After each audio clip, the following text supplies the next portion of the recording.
Abra sua Bíblia comigo, por favor, na segunda carta de Paulo aos Coríntios, capítulo 9.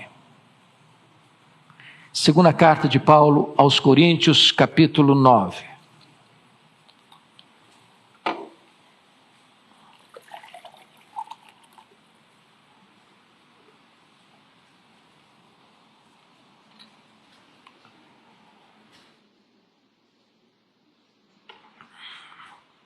Nós vamos ler todo este capítulo. Após a leitura, por favor, não feche a sua Bíblia, eu preciso que você acompanhe comigo a exposição do texto. O tema deste culto hoje é generosidade, e nós gostaríamos de tratar deste assunto.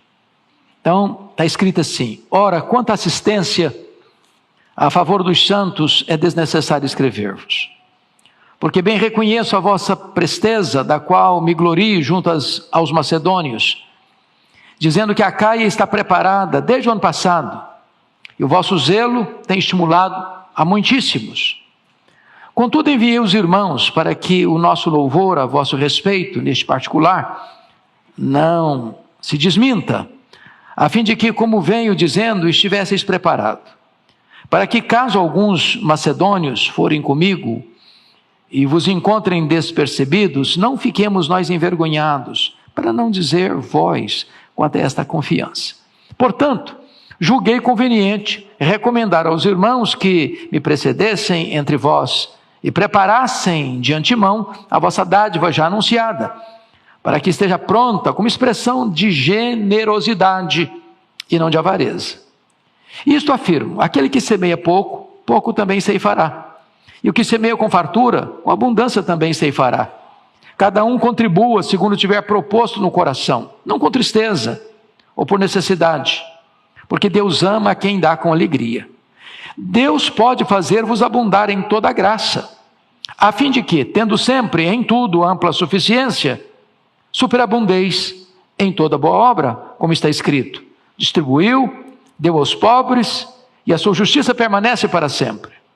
Ora, aquele que dá semente ao que semeia, e pão para alimento também suprirá e aumentará a vossa sementeira, e multiplicará os frutos da vossa justiça, enriquecendo-vos em tudo, para toda generosidade, a qual faz que, por nosso intermédio, sejam tributadas graças a Deus. Porque o serviço dessa assistência não só supre a necessidade dos santos, mas também redunda em muitas graças a Deus, visto como na prova desta ministração glorificam a Deus pela obediência da vossa confissão quanto ao Evangelho de Cristo, e pela liberalidade com que contribuís para eles e para todos, enquanto oram eles a vosso favor, com grande afeto, em virtude da superabundante graça de Deus que há em vós. Graças a Deus pelo seu dom inefável. Eu quero pensar com vocês sobre o seguinte tema: você pode ser uma pessoa generosa. Li um livro recentemente que marcou minha vida nesta área. O autor, na introdução do livro, está ensinando como você e eu podemos aprender a generosidade. E ele ilustra de maneira muito simples. Ele diz assim: você quer ser uma pessoa generosa? Então faça o seguinte: passa numa loja, compra uma jarra de vidro, transparente. Se você é uma pessoa mais requintada, pode ser cristal, não tem problema, desde que seja transparente. E você vai botar essa jarra na sua sala, mas não ponha flores, ponha terra, apenas terra, para você passar por lá todo dia e olhar. E concluir duas coisas. Primeiro, de onde você veio? Você veio do pó. Segundo, para onde você vai? Você vai voltar para o pó. Do pó que você veio, quanto você trouxe? Nada. Para o pó onde você vai, quanto você vai levar? Também nada. Então, você, a rigor, não é dono de nada. Você é apenas mordomo do dono. Você está apenas administrando o que é do dono. E o dono requer dos mordomos fidelidade. E como o dono é generoso, a única maneira de você, sendo mordomo fiel do dono generoso, é sendo generoso com o que é do dono. O grande problema que nós temos com respeito à generosidade é que nós temos a síndrome de dono. Se eu sou dono, é para mim. Mas no momento que eu entendo que eu estou tomando conta do que é do dono, eu não vou ter dificuldade de ser generoso com o que é do dono, porque o dono é generoso. É desse assunto que Paulo está tratando. Bom, Paulo está nos ensinando que a evangelização e a ação social são duas áreas que caminham juntas. Paulo foi o grande missionário da igreja. Paulo percorreu as províncias do Império Romano pregando o Evangelho e ao mesmo tempo socorrendo os necessitados. Foi enviado aos gentios, mas a ordem foi essa: não se esqueça dos pobres. Então, Paulo está aqui nos instruindo sobre a generosidade. Ele já havia dito lá em 1 Coríntios 16:1 que as igrejas da Galácia, entendam vocês, Antioquia, Pisídia, Icônio, Derbe e Listra, haviam estimulado a igreja de Corinto a ser generosa. Agora ele está dizendo que a igreja de Corinto, na Acaia, tinha estimulado as igrejas da Macedônia, Tessalônica, Filipos, Bereia. Porém agora, depois de um ano passado, a igreja de Corinto deu uma esfriada nesta área e já não estava mais sendo generosa. Então Paulo vai dizer que, assim como Corinto estimou os crentes da Macedônia para serem muito generosos, ele vai mandar alguns irmãos lá em Corinto para que a igreja retome essa questão da generosidade. Porque seria uma vergonha para ele ir a Corinto, para não dizer que seria uma vergonha para os coríntios, chegando lá alguém, vendo a igreja num retrocesso espiritual na área da generosidade. Então, ele vai aqui nos mostrar a importância fundamental desta verdade bíblica chamada generosidade. Eu quero tratar de 5 pontos aqui hoje. Primeiro, quando você oferta generosamente, você estimula outras pessoas. Segundo, você abençoa você mesmo. Terceiro, você abençoa os outros. Quarto, você glorifica a Deus. Quinto, produz uma espécie de camaradagem espiritual entre os crentes. Bom, então deixa eu contextualizar para entrar no texto. Por que Paulo está fazendo isso aqui? Vocês se lembram que o profeta Ágabo profetizou que haveria uma fome no mundo no período do imperador Cláudio. Cláudio governou o mundo romano nos anos de 41 a 54. Atos 18:2 diz que, de fato, essa fome chegou no mundo no governo de Cláudio, o imperador Cláudio, e um efeito colateral dessa fome mundial que atingiu a cidade de Roma também, é que o imperador expulsou de Roma os judeus. E esses judeus voltaram para sua terra, sem casa, sem propriedades, sem renda. Numa época de recessão econômica do mundo. O que Paulo está fazendo? Ele está fazendo uma grande coleta, uma grande oferta entre todas as igrejas gentílicas para socorrer os pobres da Judéia, lá de Israel. E ele está fazendo isso com as igrejas da Galácia, da Macedônia, da Acaia e da Ásia Menor. Então, feito esse contexto, vamos entrar na exposição do texto lido. Primeiramente, quando você contribui, sua oferta estimula outras pessoas. Você já parou para pensar nisso? que você sempre vai influenciar alguém, você nunca é neutro, ou você influencia para o bem ou para o mal. Então veja algumas coisas aqui. Primeiro, nosso engajamento na obra de Deus estimula outros. Olha os versos 1 e 2, a igreja toda comigo lendo, por favor, vamos lá. Ora, quanto à assistência a favor dos santos, é desnecessário escrever-vos, porque bem reconheço a vossa presteza, da qual me glorio junto aos macedônios, dizendo que a Caia está preparada desde o ano passado, e o vosso zelo tem estimulado a muitíssimos. Quando uma igreja é generosa, ela impacta outras igrejas. O exemplo dela mexe com outras igrejas. Agora, quando um crente particularmente é generoso, ele influencia muita gente a seu redor. Já fazendo uma aplicação, será que as pessoas estão impactadas por observar a sua generosidade? As pessoas veem que você é uma pessoa generosa. Você tem dado provas de que você é uma pessoa generosa? Quantas pessoas você tem impactado e tem influenciado pelo fato de você ser generoso?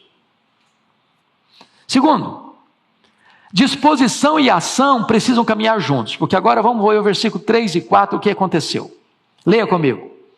Contudo, enviei os irmãos, para que o nosso louvor a vosso respeito, neste particular, não se desminta, a fim de que, como venho dizendo, estivesseis preparados, para que, caso alguns macedônios forem comigo, vos encontrem despercebidos, não fiquem nós envergonhados, para não dizer vós com essa confiança. O que está acontecendo aqui? A igreja de Corinto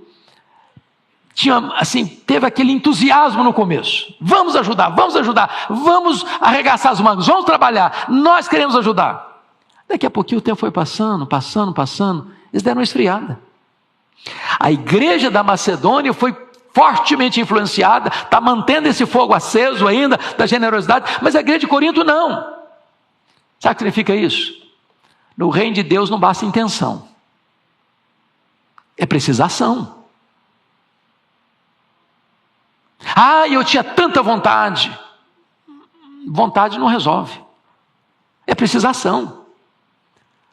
Eu já fui muito generoso, mas e hoje? E hoje? Como é que está?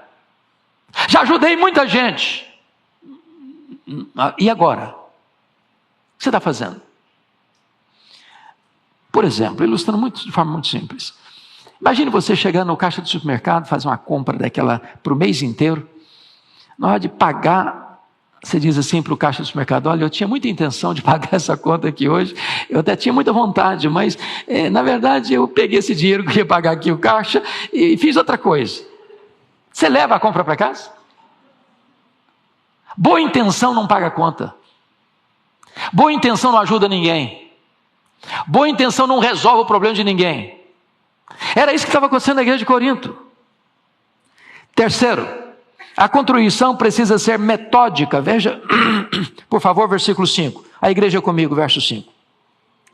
Portanto, julguei conveniente recomendar aos irmãos que me precedessem entre vós e preparassem de antemão a vossa dádiva já anunciada, para que esteja pronta como expressão de generosidade e não de avareza. Meus irmãos, nós temos que aprender a ser metódicos. O que significa isso? As coisas que você precisa fazer no reino de Deus têm que ser prioridade. Se você for daquele tipo de crente, deixa eu pagar minhas contas, deixa eu assumir meus compromissos, deixa eu resolver tudo primeiro, depois, se sobrar alguma coisa, eu entrego o dízimo. Depois, se sobrar alguma coisa, eu ajudo alguém. Essa postura vai levar você a não ser dizimista, a não ajudar ninguém, porque você não compreendeu a essência da fé cristã, que pensa no outro antes de pensar no eu. O amor cristão não é egocentralizado, é outro centralizado. Se você ler no capítulo 8, Só uma página antes, vale a pena você ler comigo, capítulo 8, verso de número 2. Leia comigo em voz alta, 8:2. Porque, no meio de muita prova, de tribulação, manifestar abundância de alegria, e a profunda pobreza deles superabundou em grande riqueza da sua generosidade. Leia o 3 e o 4 ainda. Porque eles, testemunhou, na medida de suas posses, e mesmo acima delas, se mostraram voluntários, pedindo-nos com muitos rogos a graça de participarem da assistência aos santos. O que é graça? Graça é um dom imerecido. Nós temos a tendência de pensar, quando eu ajudo alguém, eu estou sendo muito gracioso, eu estou sendo uma pessoa espetacular, estou sendo uma pessoa maravilhosa, Deus deve estar muito feliz comigo porque eu sou generoso. Não, o contrário, é o contrário. Deus está dizendo o seguinte: olha, eu vou dar um dom para você que você não merece, eu vou dar a você a graça de você ajudar alguém. Isso não é um favor que você está fazendo para Deus, não, é um favor que Deus está fazendo para você, porque mais bem-aventurado é dar do que receber. Então, aprenda a ser generoso, e Deus vai multiplicar a sua sementeira. Muito bem, quarto lugar, a contribuição precisa ser generosa. O versículo 5, no capítulo 9, termina assim: como expressão de generosidade e não de avareza. Você conhece aquela pessoa que vai dar oferta, ele dá uma passada dedo assim nas notas da carteira? Ele pega mais amarrotada a menor nota da carteira para ofertar.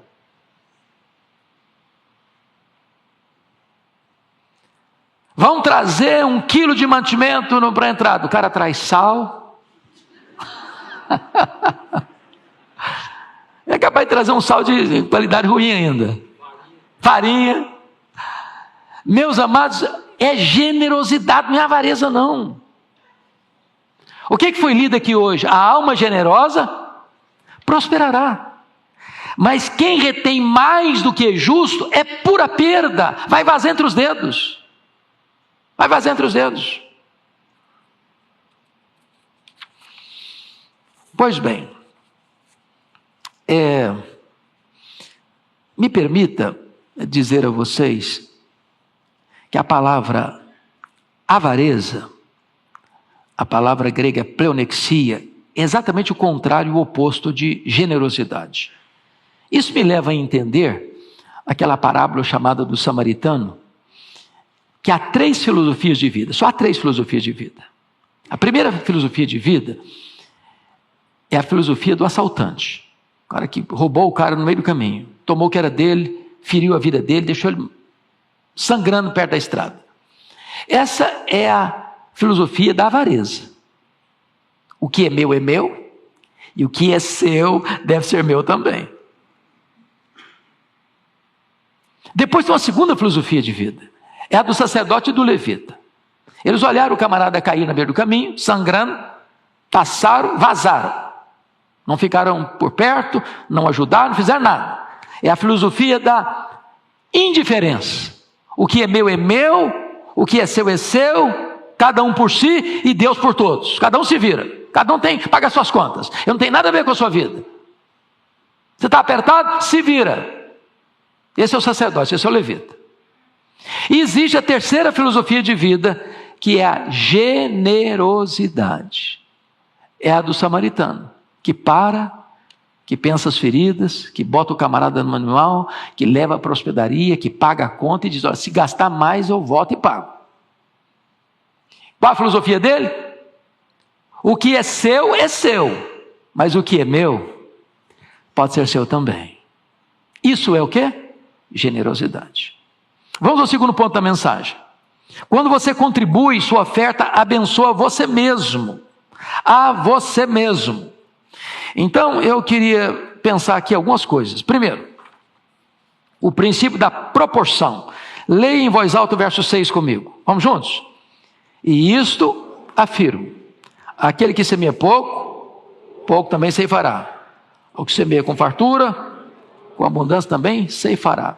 Isso é um princípio da agricultura, né, Zé Rins? Você só colhe muito se você semeia muito. Se você planta pouco, você colhe pouco. Só que Paulo está usando essa figura da agricultura para a área da contribuição, da generosidade. E ele está nos informando aí que dinheiro é uma semente. E eu sei que esse versículo aqui tem sido mal usado aí pelos espertalhões da fé para explorar as pessoas, para arrancar dinheiro do bolso das pessoas, mas não é porque alguns estão exagerando do lado de lá que nós não devemos ensinar biblicamente o que o assunto trata: generosidade. Então preste atenção nisso. Qual é a semente que multiplica? É a que comemos ou é a que semeamos? É a que semeamos. Isso é um princípio espiritual.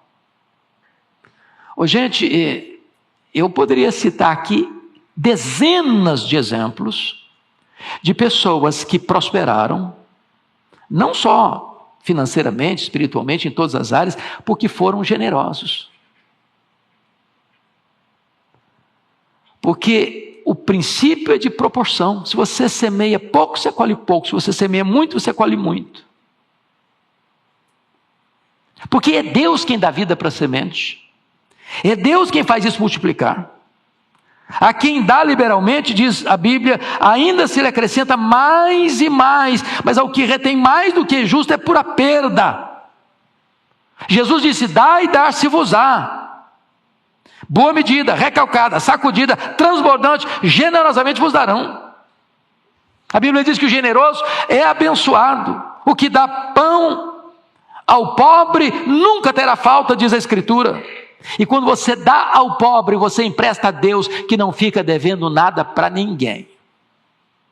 Então, se você nunca teve a experiência de ser generoso, de repartir aquilo que Deus confiou em sua mão para ajudar alguém, para socorrer alguém, para abençoar alguém, para sustentar alguém, para levantar alguém, para socorrer alguém, começa a fazer isso.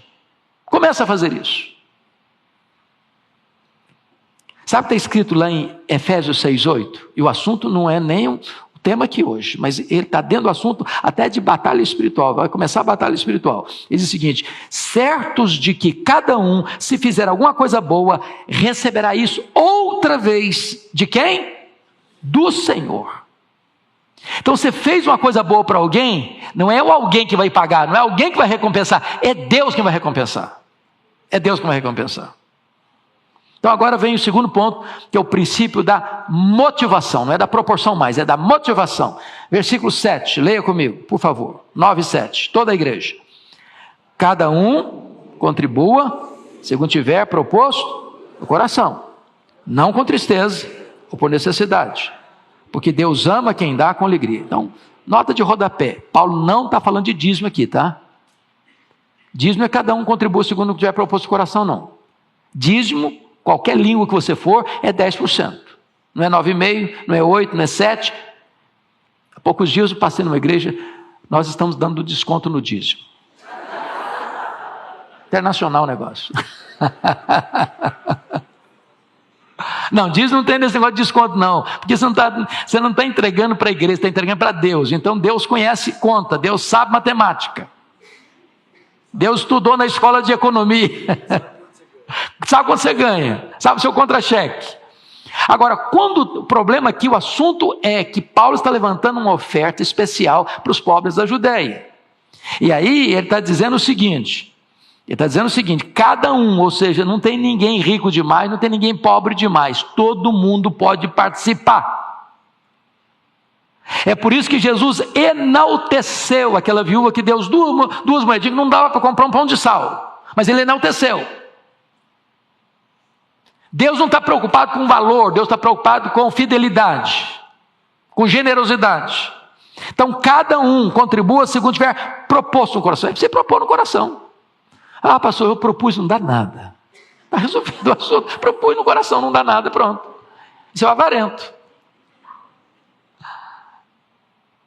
Agora notem, não com tristeza, meus irmãos, preste atenção nisso. Eu sei que o Eurivaldo de vez em quando brincando, que diz, se você estiver triste, entrega o dízimo mesmo, porque não tem que pagar a conta amanhã. Então dá com tristeza, dá com alegria, mas dá. Mas o contexto aqui é outro. O contexto aqui é de uma oferta. Deus não quer que você vá ofertar nada com o coração triste. Eu não estou querendo, mas, puxa vida, eles estão pressionando, eles estão batendo demais nessa tecla. Não é possível, não vai parar de bater nessa tecla, não. Eu vou dar porque para desencargo de consciência. Não, não é isso, não. Você vai fazer isso espontaneamente. Você vai fazer isso com alegria. Aliás, a palavra alegria aqui é uma das palavras mais interessantes da língua grega, que é exatamente de onde vem a nossa expressão de plena felicidade. É o camarada que iria para o gasofilácio pulando de alegria. É assim que deve ser. É assim que deve ser. Não é obrigação imposta. Não é com tristeza. É com alegria. Por quê? Porque Deus ama o que é dado? Não. Deus ama quem dá. Gente, Deus não precisa de dinheiro não, hein? Ele é o dono do ouro e da prata. Ele não precisa de dinheiro. Quando Deus está trabalhando com você e comigo nessa área de generosidade, não é que Deus tem necessidade. Deus não tem nenhuma necessidade. Ele é a fonte para sustentar e abastecer todas as necessidades. Mas o que alegra o coração de Deus é quando vê um filho dele generoso, porque um filho generoso está imitando o próprio pai que é generoso. Então Deus ama quem dá com alegria. Terceiro lugar, o princípio da distribuição. Distribuição. Proporção, motivação, distribuição. Olha comigo e leia comigo o verso 8 e 9. Toda a igreja comigo, 8 e 9. Vamos juntos. Deus pode fazer-vos abundar em toda a graça, a fim de que, tendo sempre, em tudo, ampla suficiência, superabundeis em toda boa obra. Como está escrito, distribuiu, deu aos pobres, sua justiça permanece para sempre. Eu acho isso aqui extraordinário, porque este é um princípio da reforma que eles estabeleceram. O mistério do pobre e o ministério do rico. Você sabia que a Bíblia diz que Deus faz o pobre e Deus faz o rico? Não fique com o narizinho muito empinado que você ficou rico, não. Foi Deus quem fez você ficar rico. Tem gente que trabalha mais do que você, tem gente mais inteligente que você, que não ficou rico. E pronto, e acabou. Agora, mistério do pobre, ministério do rico. Por que você tem mais? Para reter com usura? Ou para distribuir com generosidade? De tal maneira que o que não tem falta porque recebeu de alguém. O que tem muito, não reteve tudo e distribuiu com generosidade para que todos possam ter. Esse é o princípio do reino de Deus. Deus dá mais para você para que você não retenha com usura, para que você distribua com generosidade. Então lá nas suas contas, na sua listinha de compromisso, bota lá, gente, bota lá, ajudar alguém, mais do que uma pessoa. E começa com os domésticos da sua família. Quem na sua família está precisando de ajuda? Quem? Você tem um parente seu que você precisa mandar uma oferta todo mês para ele? Por que não manda? Notinha de rodapé aqui, viu? Notinha de rodapé. Eu conheço pai e mãe que tem muita grana. O filho e a filha estão passando uma magrela. Os pais não ajudam. Não ajudam. Aí depois que morre, deixa tudo para os filhos. Pronto, aí é lei. Não resolveu nada. Você tem que ajudar é quando a pessoa está precisando. É na hora que a pessoa está precisando. Depois da família são os domésticos da fé.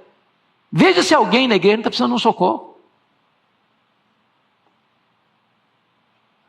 Depois você deve fazer o bem a todos os homens, sem fronteiras raciais, culturais, etc, etc, etc. Finalmente, você deve ajudar até o seu inimigo. Se o seu inimigo tiver fome, dá-lhe de comer. Se tiver sede, dá-lhe de beber. Sabe como você vence o mal? É com golpes de bondade, de generosidade.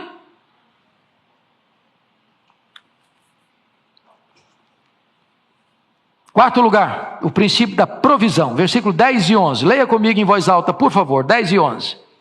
Ora, aquele que dá semente ao que semeia, e pão para alimento, também suprirá e aumentará a vossa sementeira, e multiplicará os frutos da vossa justiça, enriquecendo-vos em tudo, para toda generosidade, a qual faz que por nosso intermédio sejam tributadas graças a Deus. Vamos entender isso aqui, irmãos amados. É Deus aquele que dá semente ao que semeia. Quem dá semente ao que semeia? Deus. Para quem Deus dá semente? Para quem semeia. Sabe o que está dizendo? Quanto mais você dá, mais Deus vai botar na sua mão para você ser mais generoso ainda. Agora o cara que é usura, mão de vaca, suvina, pão duro, só pensa nele, só faz para ele, só constrói para ele, não abre a mão, não ajuda, não socorre, Deus não vai dar semente.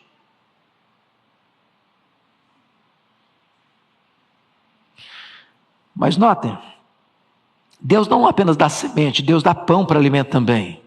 É Deus quem vai suprir, é Deus quem vai aumentar a vossa sementeira, é Deus quem vai multiplicar os frutos da vossa justiça, é Deus quem vai enriquecer você em tudo, para toda generosidade. Olha que coisa fantástica. Na medida em que você semeia na vida do seu próximo, Deus vai semear na sua vida. Isso é um princípio divino.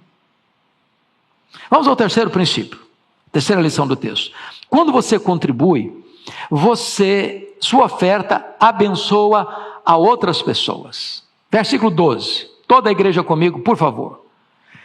Porque o serviço dessa assistência não só supre a necessidade dos santos, mas também redunda muitas graças a Deus. Então vamos pegar só a parte A do versículo. Quando você é generoso, você supre a necessidade dos santos. E eu queria só que você pensasse comigo na expressão, porque o serviço, sabe qual é a palavra grega que aparece aí para serviço? Sabe qual é a palavra que aparece aqui no grego? É a palavra liturgia. Nós não falamos da liturgia do culto? Nós chamamos esse serviço sagrado de liturgia? Pois é. Quando você ajuda o seu próximo, quando você é generoso com o seu próximo, quando você estende a mão para o necessitado, para Deus isso é um culto. Aliás, o culto que agrada a Deus é esse. Esse é o sacrifício que agrada a Deus, você ser generoso. Não adianta falar glória a Deus, aleluia, levantar a mão, se o seu coração não se abre, se suas mãos não se abrem, se o seu bolso não se abre, se você não é generoso. Mas notem na parte B do versículo que isso promove gratidão a Deus no coração das pessoas assistidas. Está escrito que isso também redunda em muitas graças a Deus. Ô irmãos, quantas vezes você já levou uma oferta para alguém e a pessoa começou a chorar? Falei, meu Deus, eu estava orando, tão necessitado dessa ajuda, e ela chegou na hora própria.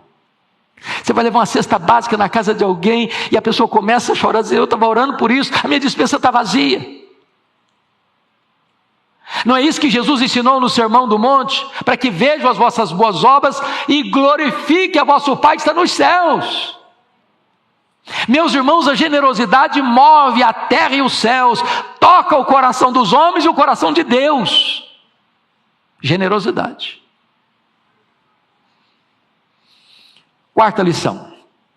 Quando você contribui, sua oferta glorifica a Deus. Versículo 13. Toda a igreja comigo, por favor. Vamos juntos. Visto como, na prova desta ministração, glorificam a Deus pela obediência da vossa confissão quanto ao Evangelho de Cristo e pela liberalidade com que contribuís para eles e para todos. Louvado seja o Senhor. Olha que coisa impressionante. As pessoas, ao receberem ajuda oportuna, necessária, vinda de mãos generosas, ele começa a glorificar a Deus. Isso impacta a vida delas. Isso vale mais do que discurso. Em outras palavras, quando a teologia se transforma em ação, Deus é glorificado.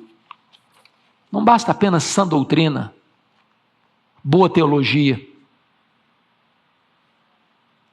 É necessário que a teologia se transforme em ação concreta para socorrer os necessitados.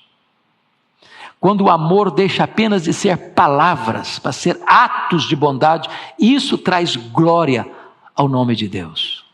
Aliás, o fim principal do homem qual é mesmo? Glorificar a Deus, gozá-lo para sempre. Finalmente, último lugar, e eu fecho aqui.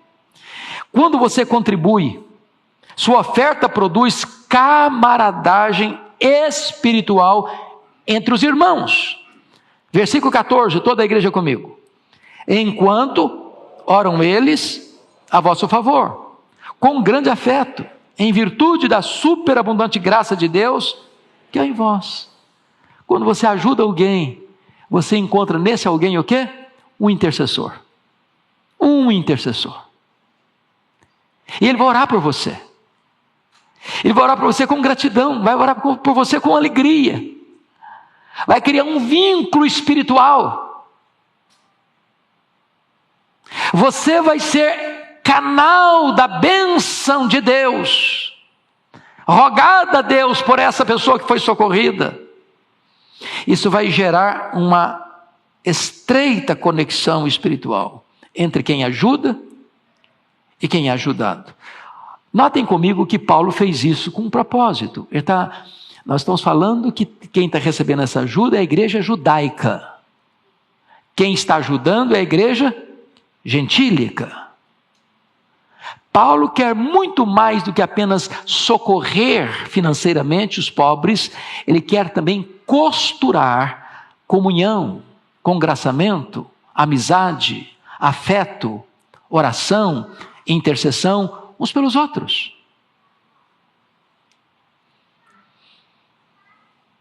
Mas essas pessoas vão reconhecer a graça de Deus na sua vida, em virtude da superabundante graça de Deus que há em vós. Perguntinha aqui de aplicação. As pessoas olham para você e ficam animadas em ver a graça de Deus na sua vida? Meu Deus, que pessoa abençoadora. Elas veem isso em você? Bom, fechando, concluindo, não podia ser de outra forma, nós concluímos com o versículo 15. Leia o 15 em voz alta comigo. Graças a Deus, pelo seu dom inefável.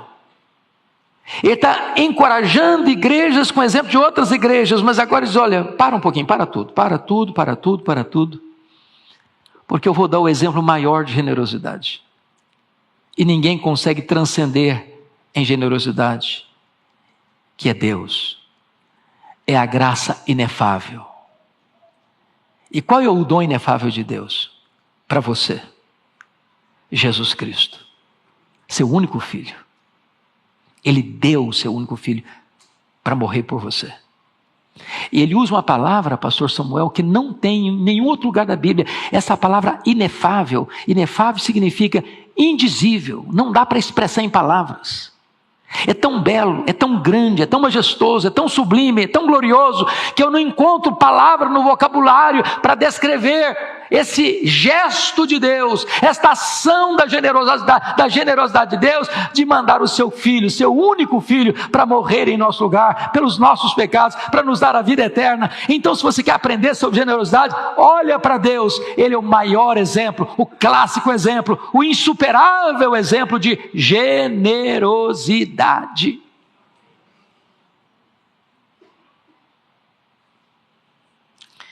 Bendito seja Deus. Todas as contribuições cristãs devem ser efetuadas à luz deste dom inefável de Deus. Bom, concluo com as palavras do James Hunter, o monge e o executivo. Ele diz: você não é o que você fala, você não é o que você sente, você não é o que você promete, você é o que você faz. O que eu vou fazer com essa mensagem?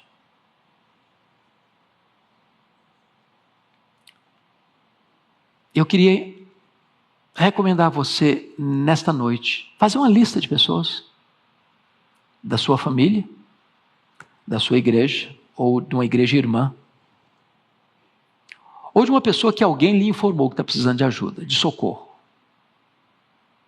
E você vai pedir a Deus graça para estender a sua mão. Mas não é fazer isso uma vez na vida, outra na morte, não. É você ser uma pessoa metódica. E dentro do seu orçamento vai ter uma conta chamada generosidade. Prepare-se para ser surpreendido por Deus. Prepare-se, porque você nunca pode superar Deus em generosidade. E quem promete multiplicar a sua sementeira é Deus, para você ter mais semente, para continuar semeando ainda mais. Que Deus nos ajude. Amém.